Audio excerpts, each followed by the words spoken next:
Chaque année, plus de 80 millions de Bibles sont imprimées dans le monde, ce qui en fait le livre le plus reproduit et distribué de l'histoire. Depuis le début de sa production de masse, on estime qu'entre 5 et 7 milliards d'exemplaires ont été imprimés. Mais vous êtes-vous déjà demandé comment une Bible est fabriquée? Pour le découvrir, voyageons en Chine, le pays leader mondial de la production de Bibles. À travers les siècles, elle est restée un pilier de foi et de spiritualité pour des millions de personnes. Alors, comment ces saintes écritures sont-elles distribuées à travers le monde? Tout commence avec le papier, car les premiers manuscrits bibliques étaient écrits sur papyrus et parchemin, des matériaux fragiles et éphémères caractéristiques de l'Antiquité. Le papyrus, fabriqué à partir de la plante du même nom, et le parchemin, élaboré à partir de peaux d'animaux traités, étaient essentiels pour la préservation des textes sacrés à leur début. Cependant, leur production était coûteuse et laborieuse, limitant leur diffusion.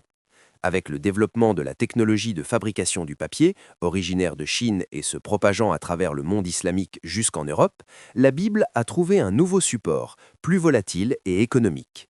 Cette avancée a non seulement permis une meilleure préservation des textes sacrés, mais les a également rendus plus accessibles à un public plus large, marquant ainsi une étape importante dans l'histoire de la diffusion religieuse. Dans les éditions modernes, le papier est un composant essentiel, et sa sélection est réalisée avec le plus grand soin. Généralement, on utilise un papier fin et de haute densité, avec un poids moyen de 30 à 60 grammes par mètre carré.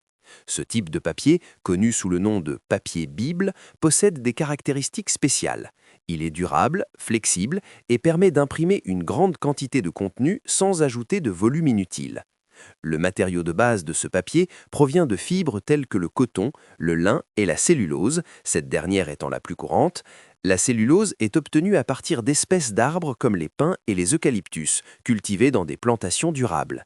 Ces espèces sont idéales en raison de leur croissance rapide, ce qui minimise l'impact environnemental. Le processus commence par l'extraction des fibres de cellulose qui subissent des traitements chimiques et mécaniques pour obtenir une pâte raffinée. Cette pâte est pressée et séchée pour former de longues feuilles qui sont ensuite enroulées en grandes bobines prêtes à être transportées vers les imprimeries où environ 780 000 mots sont imprimés sur le papier. L'impression de la Bible est un processus délicat qui requiert des conditions spécifiques. L'environnement doit maintenir une humidité relative d'environ 55% et une température proche de 30 degrés. Ces conditions sont cruciales pour éviter la déformation du papier et garantir que l'encre adhère uniformément sur le papier. Avant l'impression, les bobines de papier sont coupées avec précision selon les dimensions spécifiques du design du livre.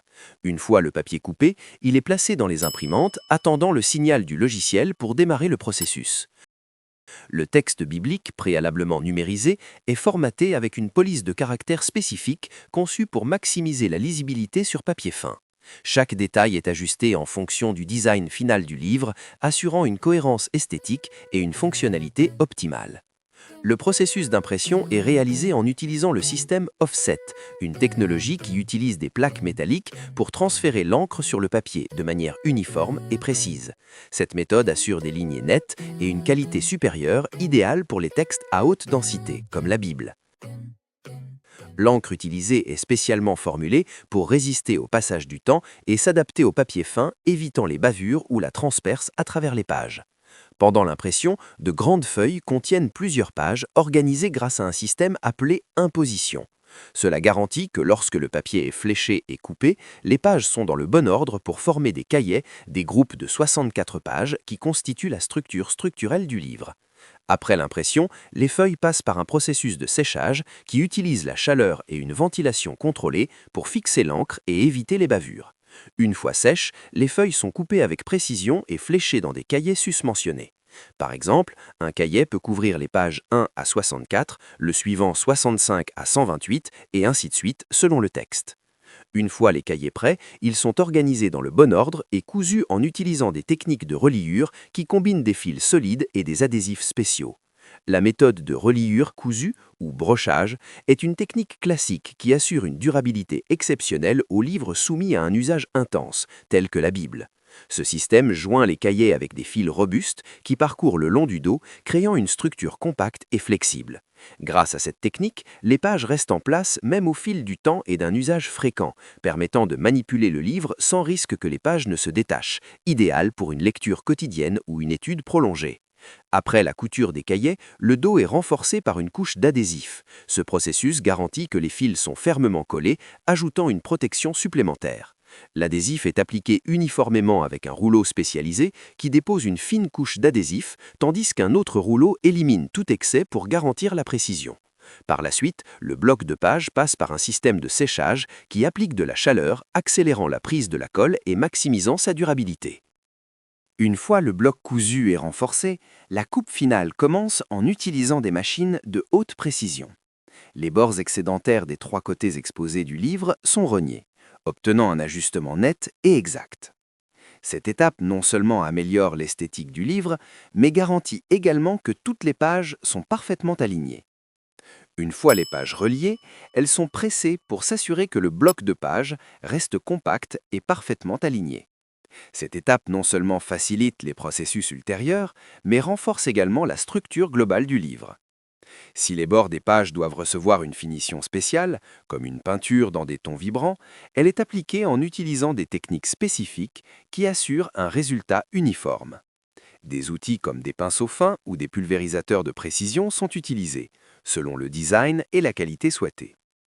Pour les finitions métalliques, comme l'or ou l'argent, la dorure à chaud est employée. Dans ce processus, une feuille métallique extrêmement fine est collée sur les bords des pages en utilisant une chaleur et une pression contrôlées. Cette méthode garantit une brillance et une résistance durable, donnant à la Bible une apparence majestueuse. Mais la finition ne s'arrête pas là. Les bords sont soigneusement polis pour éliminer les irrégularités et offrir une texture lisse au toucher. En plus d'être un élément décoratif, ces finitions protègent les pages des facteurs externes, comme l'humidité et l'usure, contribuant à la longévité du livre. Une fois les bords prêts, des détails pratiques comme les rubans marque-page sont ajoutés. Ces rubans, généralement fabriqués en soie ou des matériaux similaires, permettent au lecteur de marquer des pages spécifiques, étant un détail indispensable pour un usage quotidien. Le dos du bloc reçoit une maille de renfort ainsi qu'une couche d'adhésif acétate de polyvinyle, ce qui renforce la structure et assure une liaison solide entre les pages et la couverture. Cette étape est essentielle pour que le livre résiste à une manipulation quotidienne sans se détériorer. L'étape suivante consiste à fixer les cahiers reliés à la couverture. Les couvertures peuvent varier en matière, du cuir véritable à des options plus économiques comme le tissu ou des synthétiques. Le choix dépend du public cible et du type d'édition, qui peut être standard, de luxe ou d'études. Dans les éditions plus élaborées, les couvertures sont souvent décorées de gravures dorées ou argentées, appliquées à nouveau par dorure à chaud. Cela renforce le caractère distinctif du livre et le rend à la fois fonctionnel et esthétiquement agréable. Avant la distribution, les Bibles subissent un processus de pressage final. Cette étape garantit que le livre conserve sa forme et sa solidité, même après de multiples ouvertures et fermetures. Des détails supplémentaires, tels que des guides thématiques ou des intercalaires, sont également ajoutés pour améliorer l'expérience utilisateur. Le contrôle qualité est méticuleux. Chaque exemplaire est vérifié pour les défauts d'impression, de reliure ou de finition. Seules les Bibles qui répondent aux normes les plus élevées passent à l'étape suivante. Finalement, les Bibles sont expédiées. Certaines sont vendues dans des librairies et des magasins spécialisés, tandis que d'autres sont distribuées par des missionnaires. Dans d'autres cas, elles sont envoyées à des organisations ou des programmes caritatifs. Cela garantit que le message qu'elles contiennent atteint diverses communautés, étendant leur impact spirituel et culturel dans le monde entier. C'est ainsi que des millions de Bibles sont produites chaque jour. Dites-moi ce que vous avez pensé de ce processus et faites-le moi savoir dans les commentaires. Si vous avez aimé la vidéo, cliquez sur le bouton j'aime et n'oubliez pas de vous abonner à Tout s'explique. Dans les fenêtres qui s'afficheront ensuite, il y a d'autres vidéos qui pourraient retenir votre attention. Ne les manquez pas.